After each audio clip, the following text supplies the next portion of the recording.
Hello friends, channel को like और subscribe करना ना भूले। अनुपमा की रिव्यू में हम देखेंगे अनुज रेडी होता है और अनुपमा कहती है कि अब तुम तैयार हो जाने के लिए वहाँ। तो अनुज कहता है हाँ बिल्कुल मैं तैयार हूँ, मुझे कुछ सवालों के जवाब चाहिए मेरे भाई से कि उसने मेरे साथ ऐसा क्यों किया।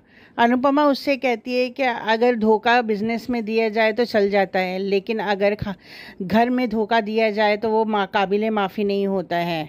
बोले एक बाप को उसकी बेटी के बारे में ऐसा कहना ताकि उसकी मेंटली कंडीशन ख़राब हो जाए, उसको बड़े सड़क पर छोड़ देना ताकि उसका कोई करता धरता ना रहे, वो इस ज़िंदगी में खो जाए इतनी बड़ी दुनिया के भीड़ में।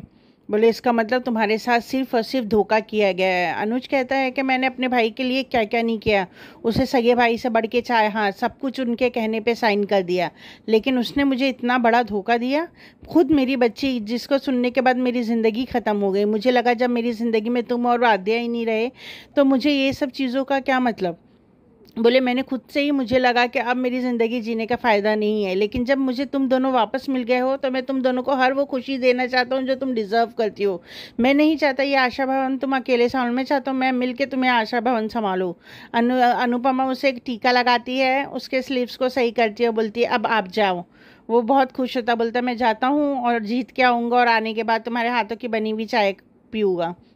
वहाँ पे मीनू को छोड़ने उसकी मम्मा जाती है डॉली, और जैसे ही वो छोड़ के निकलती है अचानक सागर मीनू को मिलता है। वो बोलती है हाँ मैं तुम दोनों को रंगे हाथों पकड़ने चाहती थी और मैंने पकड़ लिया।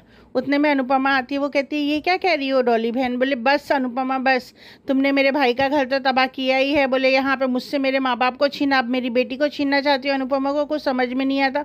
उतने में सागर उसके सर पे हाथ रख के कसम खाता है कि अनुदी मेरा और मीनू का कुछ भी नहीं है। और अनुपमा कहती है मैं टिफ़िन दे के आती हूँ फिर मैं तुमसे बात करती हूँ।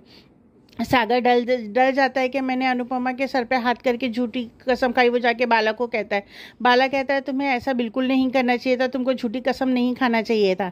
यहाँ पे एम्प्लॉयज़ से जाके मिलता है अनुज और वो खुश होता है कि एम्प्लॉयज़ उसको प्रेज़ करते हैं, बोलते हैं हमारे बहुत सारे क्लाइंट्स हमने मिस कर दिए हैं बरखा और अंकुश के बिहेवियर की वजह से। वो कहता है ठीक है मैं घर पर जाके उनसे मिलता हूँ, बस आप लोग मेरे साथ हैं ना। सब कहते हैं हाँ। देखते हैं फ्रेंड्स क्या होता है। अनुज वो अपने पूरी कंपनी वापस ले पाता है, अनुपमा आशा भवन को बचा पाती है और ये सागर अपने झूठ को कैसे क्लियर कर पाता है। हमारे साथ बने रहिए, चैनल को लाइक और सब्सक्राइब करना ना भूले। Thank you.